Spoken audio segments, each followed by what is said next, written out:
Oi, pessoal, bem-vindos a mais uma aula de ecologia e o assunto dessa aula é o ciclo biogeoquímico do nitrogênio. Vamos lá, pessoal, vocês viram que eu estou tentando desenhar, né? Estou tentando voltar às origens, mas olha, eu não sei se foi muito bom. Isso aqui, para quem não entendeu, é um coelho, tá? Vamos lá, gente, vamos falar um pouquinho sobre o ciclo do nitrogênio. O nitrogênio, tá, ele é muito importante, a gente estuda ele, não é por acaso, tá? Ele é muito importante porque ele faz parte de todos os aminoácidos do nosso corpo, tá? Aminoácidos. Para quem não lembra, pessoal, os aminoácidos são estruturas que fazem parte dos peptídeos, das proteínas, tá? E as proteínas, pessoal, elas podem ser estruturais, né? Como é o caso da actina e miosina, né? Que movimenta toda a nossa musculatura. A gente também tem as proteínas que funcionam como enzimas, né? As proteínas que funcionam como hormônios. A gente também tem nitrogênio presente nas bases nitrogenadas, vocês lembram? Timina, adenina, citosina, guanina, uracila, né? Todas essas moléculas estão presentes nas moléculas de DNA e de RNA. Claro, né? Vocês lembram, no DNA a gente não tem uracila, a gente tem timina, no RNA a gente não tem timina, a gente tem uracila. Enfim, mas o fato é que é base nitrogenada. E se não tiver base nitrogenada, não tem DNA, não tem RNA, não tem informação genética. Então, só para vocês terem noção da importância do nitrogênio na nossa vida, tá? Então, a gente precisa de nitrogênio para construir essas coisas. Sem falar várias outras moléculas que eu não vou mencionar aqui. Mas presta atenção. O nitrogênio, pessoal, ele está presente na atmosfera em grandes quantidades na forma de N2, tá? Na verdade, quase 79, mais ou menos, tá? Aproximando, 79% da atmosfera é composta por nitrogênio. A gente tende a achar que, né, isso aqui é mentira, porque a gente ouviu falar mais em oxigênio, em gás carbônico, só que eles só são gases mais famosos, tá? O nitrogênio está presente em maiores concentrações na atmosfera do que esses dois gases, né, do que o oxigênio e o gás carbônico. Mas presta atenção. Apesar do fato de a gente ter grandes quantidades de nitrogênio nos cercando, apesar do fato dele ser super importante para o nosso metabolismo, e eu aponto o coelhinho aqui falando em nós, né, na gente, porque nós somos animais, assim como é o caso do coelhinho, né, a gente também precisa produzir as mesmas moléculas que ele. Apesar disso, apesar dele ser importante, dele ter grandes concentrações na atmosfera, a gente não consegue absorver diretamente o nitrogênio da atmosfera. A gente precisa do ecossistema para conseguir adquirir nitrogênio. Como é que funciona esse processo? Para o nitrogênio se transformar em algo assimilável por nós animais, a gente precisa, pessoal, que aconteça um processo chamado fixação. A fixação do nitrogênio envolve a transformação dele em íons, por exemplo, como é o caso do amônio, tá?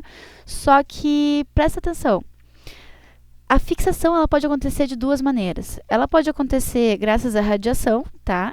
E também por um outro processo chamado biofixação, que é onde a gente vai se deter, tá? Porque ela é mais importante e é mais relevante, né, em relação às concentrações de nitrogênio que chegam até a gente. Então, vamos estudar esse processo. Biofixação, certo? O que acontece? O que é biofixação, pessoal? Ela pode ser realizada por algumas bactérias ou cianobactérias que elas podem viver livremente no solo ou, né, no caso das bactérias principalmente, elas vivem associadas a raízes de plantas, formando uma estrutura que a gente chama de nódulo, né, onde a gente tem bacteriorrizas. Acho que tem 2 R's, tá? A bacteriorriza é uma associação, então, entre bactérias e as raízes das plantas, tá? O que acontece? Esses organismos, pessoal, eles pegam o nitrogênio atmosférico e transformam eles em íons amônio, certo?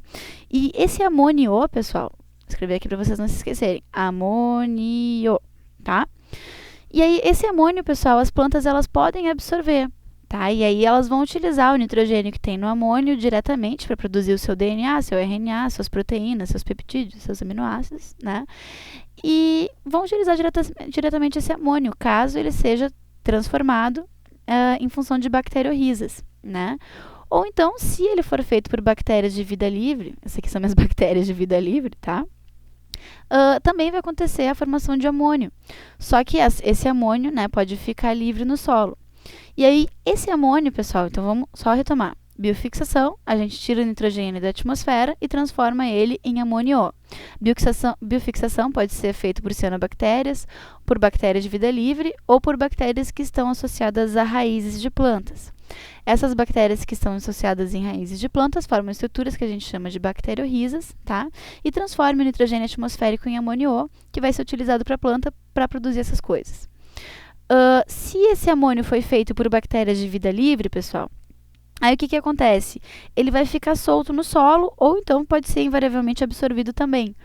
Mas, pessoal, acontece que ele pode ser utilizado por outras bactérias que a gente chama de nitrobactérias.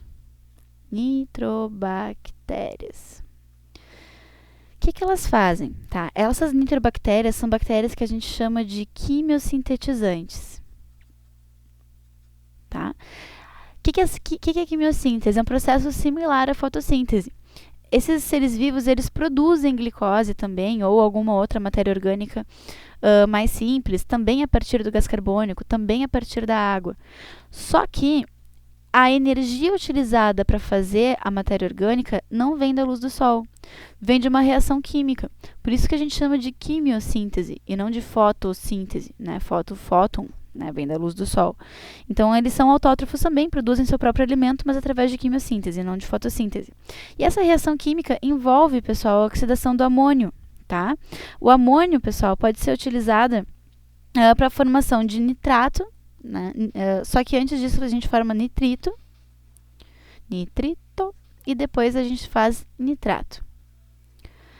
Então, de novo, existem mais bactérias no solo. Essas bactérias se chamam nitrobactérias, elas transformam amônio em nitrito e depois transformam nitrito em nitrato. Por que elas fazem isso? Porque ao fazer isso, elas liberam energia para fazer seu próprio alimento, né?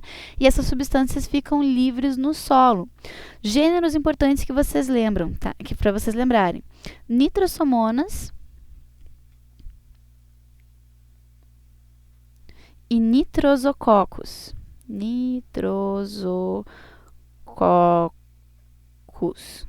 Tá? Nitrosococos com 2 Cs. Eles vão transformar o amônio em nitrito. E daí quem transforma o nitrito em nitrato são nitrobactérias do gênero Nitrobacter ou então nitrococcus, tá? Nitrococcus. Ai, Andressa, quanta coisa. É um monte de coisa. Enfim, as nitrosomonas e os nitrosococos transformam o amônio em nitrito, nitrito em nitrato transformado pela nitrobactéria ou nitrococcus. Ok, por que isso tem de importante na minha vida, Andressa? Que o nitrato, pessoal, ele também consegue ser absorvido por plantas. E isso é legal porque a planta consegue produzir seus aminoácidos, as suas proteínas, os seus peptídeos, suas moléculas de DNA, base nitrogenada, biriri, barará, toda aquela coisa. Ok, e o nitrato que está solto no solo, pessoal, o que acontece com ele? Quando ele não é absorvido por alguma planta, né? Bom, tem outras bactérias no solo que a gente chama de bactérias desnitrificantes. Desnitrificantes. E essas bactérias desnitrificantes pegam esse nitrato que está solto no solo e transformam ele em nitrogênio atmosférico de novo, num processo que a gente chama de desnitrificação. Certo? Muito bem. Eu meio que fechei o ciclo do nitrogênio, só que eu ainda não te incluí nesse ciclo. Quando que nós, animais, temos acesso ao nitrogênio, pessoal? Quando a gente come planta. Por mais que tu me diga que tu seja um ser estritamente carnívoro, Andressa, eu não como planta. Eu não como arroz, eu não como feijão, eu não como planta, eu não gosto de planta, eu como só bife, como só carne de vaca. E aí eu vou te dizer, ok, meu bem, mesmo assim, tu precisa das plantas para ter acesso ao nitrogênio. Por quê? Porque a vaca da qual tu tá te alimentando, para crescer, para ter essa biomassa, para ter esse músculo, né, esse bife que tu tá comendo, essa vaca precisou comer planta, né? Então a gente faz parte de uma cadeia alimentar. Então tu tá bem representado aqui por esse coelhinho. E esse coelhinho devolve o nitrogênio para o ambiente quando ele faz xixi, né?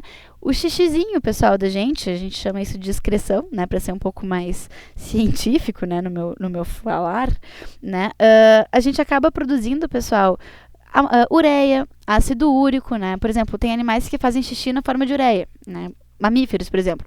Répteis fazem xixi na forma de ácido úrico, também um composto nitrogenado, tá? E depois a gente tem a amônia, né? Que daí animais aquáticos liberam nitrogênio na forma de amônia. Enfim, essas moléculas, né? Compostos nitrogenados, eles são transformados, pessoal, em amônia por bactérias que estão no solo, tá? E essa amônia, pessoal, ela é tóxica, tá? Ela não vai ser absorvida pelas plantas de novo, apesar de ter autores que dizem que algumas plantas podem absorver amônia, tá? Segundo o Senna Lopes, não. O que vai acontecer aqui, pessoal? Essa amônia, pessoal, ela vai prosseguir no ciclo sendo transformada em nitrito e em nitrato pelas mesmas bactérias nitrificantes que eu falei para vocês antes, certo? Tá uma confusão isso aqui, eu espero que vocês estejam entendendo. Vocês vão ter que assistir esse vídeo algumas vezes para conseguir fixar todo esse conteúdo. Mas o fato é que essa amônia também volta para o ciclo na forma de amônio, né, nitrito, nitrato, que pode ser desnitrificado e voltar para a atmosfera depois, tá, gente? Resumindo, para ficar bem claro, a amônia existe na atmosfera em grandes quantidades. Apesar disso, seres vivos, né, os animais, não conseguem absorver diretamente esse nitrogênio da atmosfera. O nitrogênio tem que passar por um processo chamado biofixação, no qual bactérias transformam o nitrogênio atmosférico em amônio. O amônio pode ser absorvido por plantas, mas quando ele fica solto no solo, ele vai ser transformado em nitrito e nitrato por bactérias que a gente chama de nitrobactérias. O nitrito não consegue ser absorvido por plantas, ele é relativamente tóxico, mas o nitrato sim, é absorvido por plantas e a gente consegue produzir todas aquelas moléculas químicas que a gente tinha falado antes. E aí, pessoal, os animais vão ter acesso a esse nitrogênio apenas quando se alimentarem de plantas ou de alguém que comeu plantas, né? Como é o caso da vaquinha que eu falei para vocês. Quando os animais morrem ou fazem xixi, né? Enfim, acontece algum processo de decomposição, a gente devolve o nitrogênio na forma de amônia para o ambiente. A amônia pode ser transformada em nitrito e em nitrato, né, que voltam pro ecossistema, né, através da atividade bacteriana. Ou então o nitrato pode ser desnitrificado por bactérias desnitrificantes e voltar para a atmosfera. Já estourei meu tempo, gente. Beijo para vocês e até o próximo vídeo.